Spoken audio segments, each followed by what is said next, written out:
በአላህ ተመኪ والله አላህ ከተደበቅሽበት ቦታ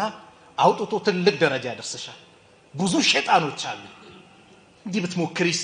እንዲህ ብትጂስ እንዲህ ያሩ ህይወትሽን የሚያበላሹ ብዙ አሉ ስለዚህ በአላህ Subhanahu Wa Ta'ala መመካት ወደ አላህ መጠጋት ተወኩል የነቢያቶች ባህሪ የሙእሚኖችን ባህሪ መሆን አለበት አላህ ለዚህ ነው ሙእሚኖችን ሲናገር ባህሪያቸውን ሲገልጽ إنما المؤمنون እውነት ፍጹም አማኞች እኮ ማለት አለ አላህ الذين إذا ذكر الله እነዛ አላህ በተወሳ ቁጥር وجلت قلوبهم ቀልቦቻቸው ይደነግጣል ይፈራል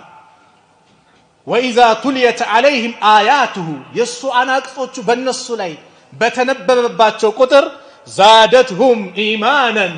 ኢማናቸው ይጨምራል وعلى ربهم يتوكلون በጌታቸው የሚመኩ ናቸው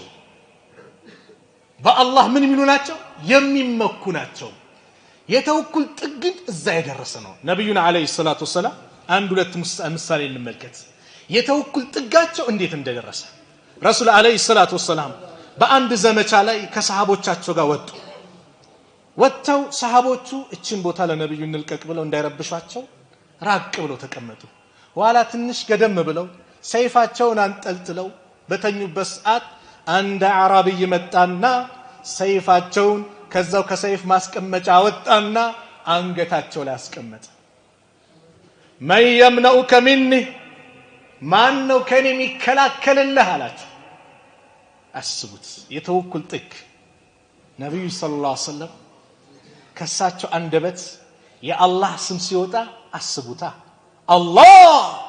አላህ ነው ማን ሊከላከልልኝ ትፈልጋለ ከእጅ ወደቀ ሰይፍ እሳቸውም በተራቸው አነሱና ማን ነው ከኔ የሚከላከልልህ አሉት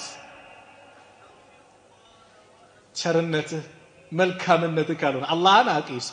ነብዩ ሰለላሁ ዐለይሂ ወሰለም ቃል አስገቡትና በአላህ ብቸኝነት ተመላኪነት ተመሰክራለህ አሉት ላ አላስገዱትም ولكنني ነገር ግን እኔ ላንተ ቃል እገባለሁ ካንተ ጋር ላለመጋደል አንተ የሚጋደሉ ሰዎች ጋር አብሬ ላለመሆን ቃል እገባለሁ ብሎ ወደ ህዝቦቹ ሄደ فأتى أصحابه ህዝቦቻቸው ዘንድ መጣ فقال جئتكم من عند خير الناس ከሰው ሁሉ የተሻለ ሰው ኸይረኛ ሰው ዘንድ ነው የመጣውላችሁ አለ ለህዝቦች ሂዱ ተራውን እድል አግኝቶ ያልገደለኝ ልገለው አስቤ ያልተሳካልኝ እሱ ግን እድል አግኝቶ ያልገደለኝ ሰው ዘንድ ነው የመጣውላችሁ ብሎ የነብዩን ዝና መናገር ጀመረ የተወኩል ጥግ ጋሩ ثور